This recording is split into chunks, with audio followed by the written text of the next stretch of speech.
Alright, hello and welcome. It's time to check out the Roadmap Roundup for April the 7th, 2021. Alright, let's just get into it, huh? So, Roadmap Roundup, happy Wednesday everyone. Every 2 weeks we accompany the Roadmap update with a brief explanatory note to give you insight into the decision making that led to any changes. This is part of an effort to make our communications more transparent, more specific, and more insightful for all of you who help to make Star Citizen and Squadron 42 possible. As we mentioned earlier this year, we're now ready to add additional downstream teams to the public roadmap. More specifically, this means we've got a whole lot to share this week. But before we jump into that though, we wanted to take the opportunity to set proper expectations and remind folks what they can expect to see each Roadmap Roundup. While there has been a few significant updates as we've looked to populate the roadmap for the first time, you will find that this is not the norm. Now that we have the upstream and downstream teams populated, these Roadmap Roundups will likely be much shorter, akin to last week, as these are intended to call out significant changes to the schedule, such as a shift in priority, new or removed features, or anything else we can think notable to call out. That said, the roadmap is a living document that grants you access into what our developers around the globe are working on, and the roadmap itself will always be the best tool to follow along with the progress. We're bringing the progress tracker to version 1.0 with this update, and there's a lot of notable updates this week, along with new functionality and improvements to the roadmap itself. There are more than 100 new deliverables with this week's update. Be sure to check out the full list of new teams below to help you explore which deliverables are new. With that said, let's go ahead and dive into this week's Roadmap Roundup. So that's from the community team in general. And yeah, so we've had mostly, I think, upstream teams before, and now we have downstream. And basically what downstream means is that you have developers within CIG that need work to be done beforehand before they can start working on other things. It's a whole like chain of command. And so you have the upstream team, things like, you know, lore and concept and stuff like that, who start things. And then you have... Thank you so much, Tuvo, for that.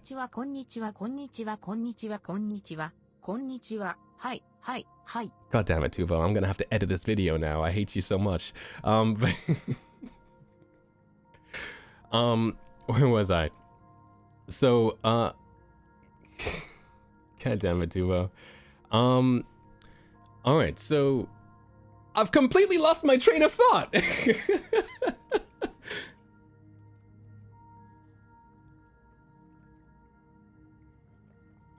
Alright, where were we? So yeah, they have upstream and downstream teams. So the upstream teams are essentially the ones that work on things before, well, they start the process. And then the downstream teams are the ones that then have other deliverables that need the upstream teams to do their thing first. So think concept art is upstream, and then you have like the actual character art and the in-game art being downstream because they require things to be done beforehand. Alright, so okay, so notable changes from March the 10th, 2021.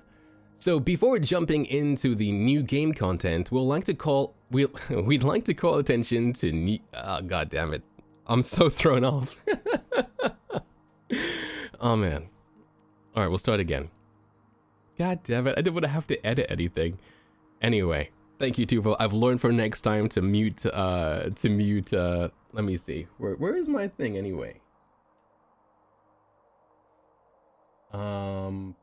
Yeah, I have no idea how to do that. I've completely forgotten how to do that. Anyway, alright, so notable changes from March the 10th, 2021.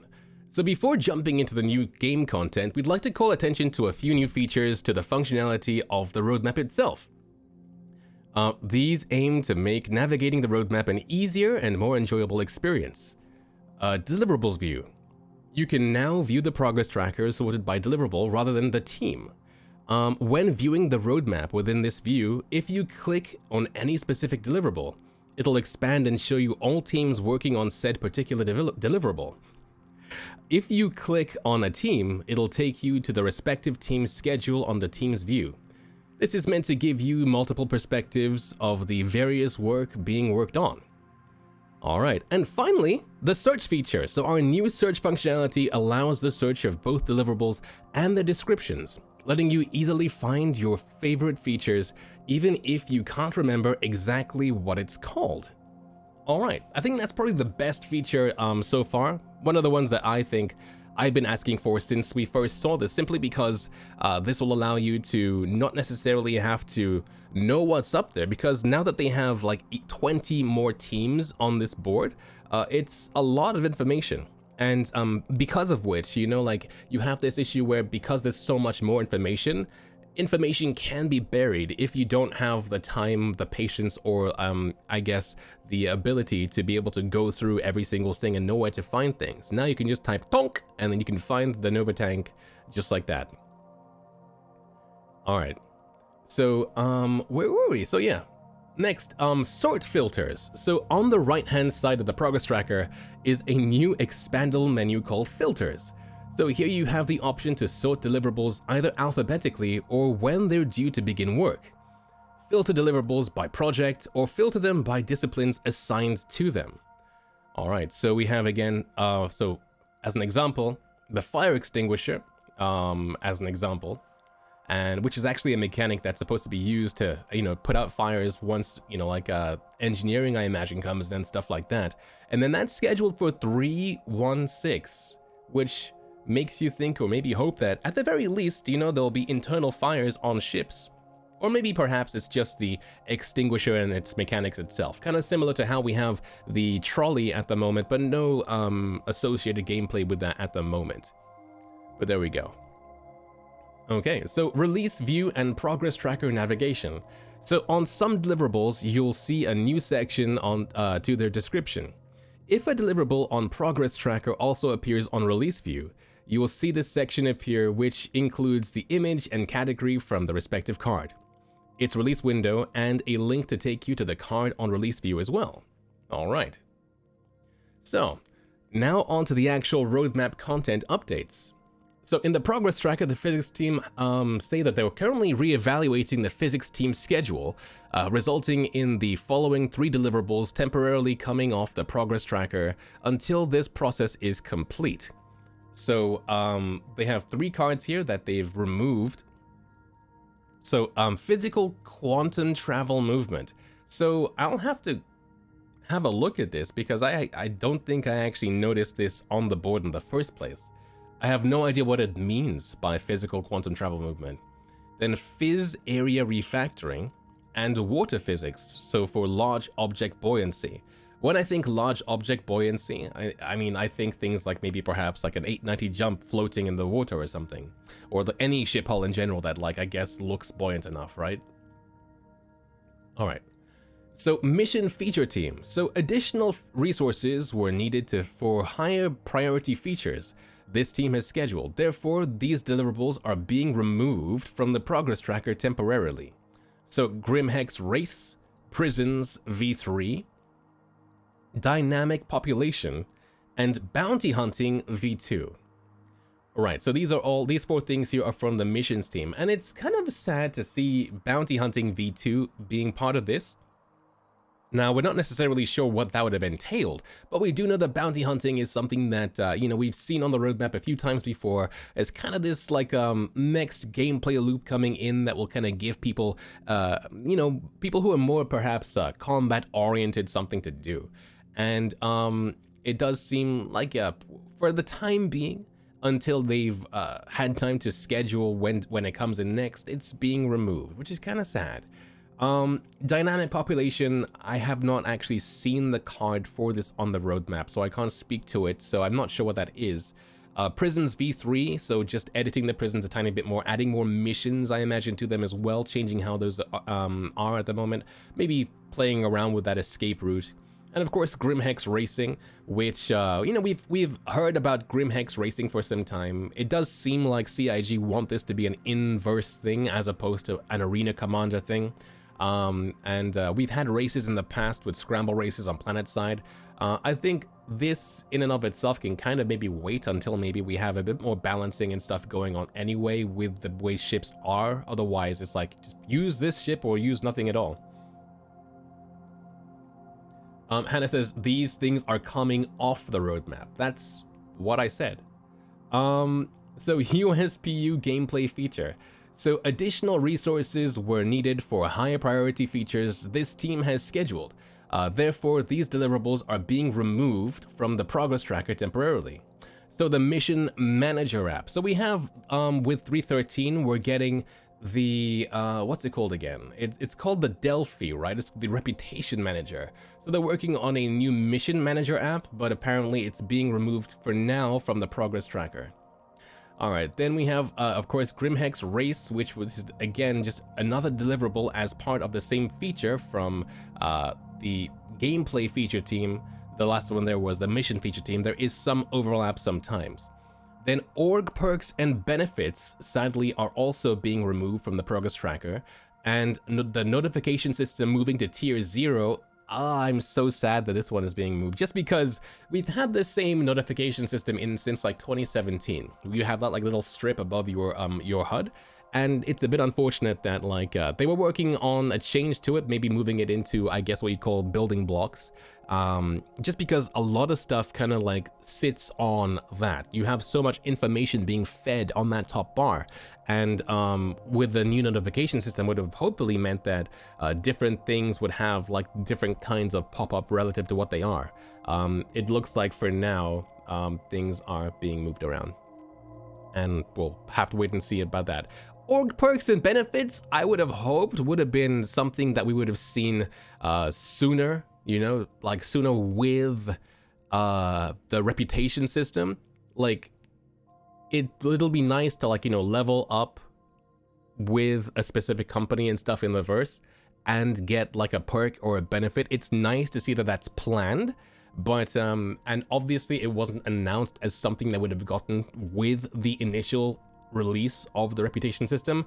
But it would have been nice if there was at least, you know, 1 or 2 little perks or benefits with that. We know that at the very least, with tier 0 of the reputation system, we are getting some perks, you know, such as like increased payout. Maybe there might be other perks as part of that already, but they're working on, I guess, a bigger, more systemic part of that puzzle, and that's coming in later. Alright, so some of the new priorities for the USPU team are the following 3 deliverables, which have been newly added to the progress tracker. Okay, so these ones have been added to the tracker. So selling. This feature deals with the ability to sell items back to shops. Finally! I can't tell you how, like, I have so many pieces of the same item, and if, you know, like, I don't lose them if I reset my character, which just happens sometimes, you know, I just have a whole, like, inventory full of the same thing, which kind of sucks. So players will have the ability to sell items from their local inventory to the shop using our building blocks tag. All right, so this will allow support to, this will also support a generalized loot system that'll fill lockers and enemy backpacks with a random assortment of items that can be looted and taken back to shops to sell for money. So this kind of takes me back to like something that we used to have back in like 2.x. I can't remember exactly which patch, which 2-build patch that was, where you could find Radagast like whiskey, and you could find like tobacco and that kind of stuff, and you couldn't sell it back then, but by picking it up you'd get UEC. So this is kind of like bringing that whole looting, that whole scavenging and scrounging thing back into the forefront of the gameplay. So like when you do these missions, it's not just about, you know, getting the money for being paid out, but also like maybe perhaps a specific NPC might have something more rare for you to go and sell for even more money, which is really cool, you know? Like it really does sell the whole this is an MMO kind of thing to the game, which is cool. Alright, yeah, the whiskey bottles of Radagast. In fact, I remember somebody in here who's called Radagast because of it. Alright, so persistent hangars. So work that grants players the ability to have their own persistent hangars. This will also bring changes to the cargo gameplay loop by allowing players to pack their grids manually. And I suppose this is probably now where we'll see usage of those pallets, those trolleys, if of course you can't use the, you know, the tractor beam. That being said, I mean, like, the tractor beam is supposed to have a battery anyway, so now you can perhaps use the tractor beam to move something into the trolley and then move the trolley like a longer distance. The next up we have persistent habs, so work that grants players the ability to have their own persistent habs. Now here's the thing about persistent habs. We've kind of partially had this tech for some time.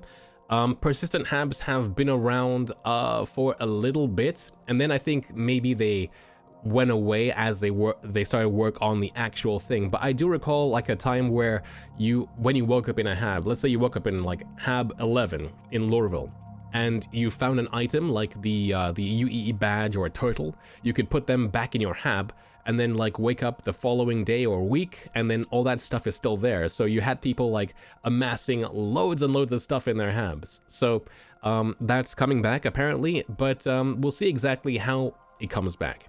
Because we know that the end goal for habs and stuff in Star Citizen is that it's not just like a per session thing, where like I log in and I'm hab 11 on Lorville. I log out, I log in, I'm hab 9. But more like you know, this is me, apartment 8A, and this is my hab. And it's persistent. So I look forward to seeing how that works, and then again, persistent hangars are just kind of like an expansion of that, so that when you spawn a ship into a hangar, it's your personalized hangar. Which probably means we'll probably see the hangar module go away at some point. Or, you know, if they want to give us the ability to still see our ships offline, maybe we might see the hangar module at some point evolve to maybe just be an empty hangar from the PU as we know it already. Alright, then lastly, we have the DevTools team. So this team has been removed. But fear not, the team hasn't gone anywhere. DevTools is split into two new teams, the Tools team and the Editor team, which are now both present on the progress tracker. Alright, so in addition, we're adding 20 teams to the public roadmap today. Within those 20 teams is more than 100 new deliverables, so thank goodness that we now have a search function. You can now use the list below of new teams to go and browse new deliverables. Alright, so as they say, happy hunting. So the new teams include the AI content team and tech and feature team, the audio team, character art and tech, cinematics, the PU gameplay feature team, facial animations, Fire Sprite, which of course are working on Theaters of War, which is going to be a cool and interesting one to keep an eye on because we want to know, Fire Sprite, when is Tau coming in? The gameplay story team, the lighting team, the local concept art, modular MTL team. What does MTL stand for? The motion capture team, narrative, props team, Squadron 42 feature team, tech animation team, UI feature team, UI tech team, and VFX team. So again, all of these are downstream teams, which means that in order for them to do their work, they need to, of course, have work done by other teams before they can do anything. Like the audio team can't make the sound of like a creature or a ship without knowing what a creature or a ship looks like. All right. So, the Grey Cat ROC DS team? Wait, never mind. So previously labeled as unannounced, this deliverable has now been revealed on the progress tracker. So yeah, so we've seen the ROC DS already, and I suppose leave your comments either in Twitch right now or on YouTube about what you think about that or what you think it's going to be useful for, because there's a lot of debate about that at the moment. Then the persistent streaming and server meshing deliverable here says, so as this deliverable continues to make progress, we're able to more accurately define tasks required in the short term that are needed for its completion. Therefore, new deliverables have been added to both the network team and the persistence tech team to represent this. All right. And then in release view. So as a reminder, each column on release view represents an entire quarter's worth of releases, not just the initial release. For example, we previously mentioned that the Starlifters, along with the Tonk, thank you Jake, will be in an incremental 313X update rather than its initial launch. We've got a few more deliverables in the same boat that are scheduled to come in an incremental 313X patch. So missions, spawn closets, so that's for the enemies at SPK and bunkers to actually use those spawn closets. Ship to station docking, the Tumbrel Nova Tonk, Crusader M2 Hercules Starlifter, and the Crusader C2 Hercules Starlifter. I gotta say, you gotta love when like somebody from the community gets into like CIG, especially at this level, because then they start to push in community memes, you know, like, and make them official. So thank you, Jake. It's canon now. Yeah, so Jake was like, as my first, for my first action in office, I'm gonna make the Tonka thing. All right, anyway. So, the following deliverable has now been added to release view, so the Greycat ROC DS, so building and implementing and balancing the Greycat ROC DS as a drivable vehicle. Alright, so as a final note, you're probably wondering when we'll be updating the roadmap to show additional quarters in the release view. We're going to be entering a regular cadence for these updates that coincide with the planning meetings that happen as a quarter comes to a close. These meetings wrap up near the end of the month and following the end of each quarter. So expect the horizon to push out after these are complete. For example, planning meetings for this quarter wrap up near the end of April, so we'll look to add the next column in a roadmap update in May. Okay, so, and of course, the roadmap will continue its normal schedule of updates every 2 weeks as well. That's all for this week. Okay, awesome. So thank you everybody for watching that. If you like this, of course, I'll see you in 2 weeks' time for the next installment of the Roadmap Roundup. Until then, I've been Myre, and as always, be good.